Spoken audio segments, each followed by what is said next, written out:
So it was way too early, sometime after 6 a.m. on Thursday morning, and I was standing at Bloor and Young. I don't know if you remember what it was like Thursday morning, but it was raining relentlessly. My clothes were soaked. I had no umbrella because I was waiting for the only other person from a run club I was suckered into joining. The only other person who that morning had not chosen a warm, dry bed over running in the rain. Meanwhile, the morning traffic was flowing, splashing hypnotically through the intersection. And at some point, finally, like you do when you're caught in the rain, you give up being annoyed at the rain. And I let my eyes wander across the street, and they caught on that new, stunning condo, maybe you know it, One Bloor, and followed its line upward. And inside the morning's fog and rain, the building actually disappeared from view, about 20 stories or so up. A tower stretching into the heavens. And that old story that maybe you know flickered into my mind, the one about the people who were restless for some lost home in or past the sky, and so started to build a tower to reach it, but got confused along the way and gave up eventually and went their separate ways. You look around, look at our skyline, we haven't given up building towers. We have, though, I think, given up on reaching the heavens. 3 months or so after I moved to downtown Toronto, I was walking south on Yonge Street towards Dundas Square, and I heard some crash echo off surface above me, and I looked up, and I didn't ever see what made the sound, but what I did realize in that moment was that it was the first time in months since I'd moved, that I had looked up out of the canyon of concrete, glass, and steel, and actually caught a glimpse of that small patch of sky, half hidden by the city haze. And it felt to me like a metaphor, a parable for what life is like for lots of us here and now, whether or not we live in the city. We have these amazing astrophysicists who describe for us this ever-expanding, potentially infinite universe that we live in, which is astonishing. And yet, the more of the universe we find, the lonelier we seem in its vast emptiness, and we're haunted by what's called the Fermi paradox. Equations show that there should be lots of other extraterrestrial life, and we've seen none of it. Are we alone? Where is everybody? And worse, our cities sprawl outwards, just like our universe does. Outward and outward and outward, always on the horizontal. But it's like we live under a kind of lid. And our philosophers have a name for this. A Canadian philosopher named Charles Taylor calls it the immanent frame. In our time and place, we've given up on the transcendent, on what could be outside the known universe, on what is beyond. And we do that whether it's in the name of freedom to do with our world and ourselves as we wish, or because we imagine that this is, after all, what enlightened maturity looks like once it's shed its childhood superstition. But our songwriters and poets have never been so sure about that. And they insist on telling this not-so-secret story of our restlessness living inside that immanent frame. You can hear it when Grammy-winning R&B artist Solange sings, "Sometimes I don't want to feel those metal clouds. I ran my credit card bill up, thought a new dress would make it better. I tried to work it away, but that just made me even sadder. I tried to keep myself busy. I ran around in circles, think I made myself dizzy. I slept it away, sexed it away, read it away. But it's like cranes in the sky. Sometimes I don't want to feel those metal clouds." Maybe you know what it's like to feel claustrophobic underneath a brass sky with its metal clouds. It can be hard to look up. And it's been that way for a while, kind of like the harried and weary London commuters that T.S. Eliot painted in a poem he wrote about a century ago called The Wasteland.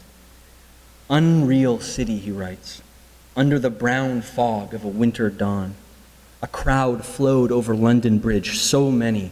I had not thought death had undone so many. Sighs, short and infrequent, were exhaled, and each man fixed his eyes before his feet. I'm not even sure that Eliot is guilty of melodrama, even though that's a heavy poem. When he borrows the line, I had not thought death had undone so many, I don't know if you know where that comes from, but it does come from Dante's Inferno. As Dante watches the masses below the earth. And Eliot hints that our life under this immanent frame, while at its best is prosperous and liberated and intoxicating and dazzling, at its worst leaves us trapped in the tedium and loneliness and bondage that the Western imagination has associated with that one place of outer darkness.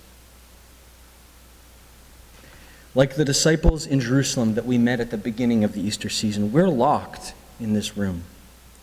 Safe in a way, free to make the best of it, but lonely in the memory of some great capital A absence, and weighed down under authorities and powers and dominions of market forces, of all of our homespun systems of oppression which seem so resistant to our activism, and all the while unable to quiet some long desire for heaven and for home that we carry in our bones, but we've given up building toward.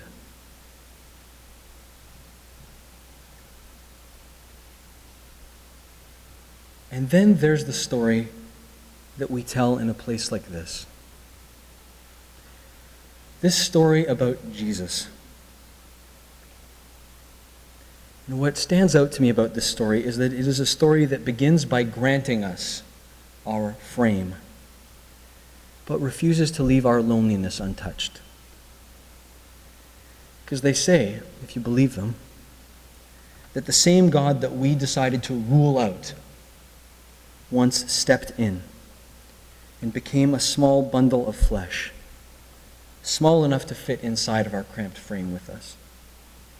And he came to keep us company in the middle of our tower building, in the middle of our restless seeking for a home we couldn't quite believe in all of our eyes down shuffling through the morning commute.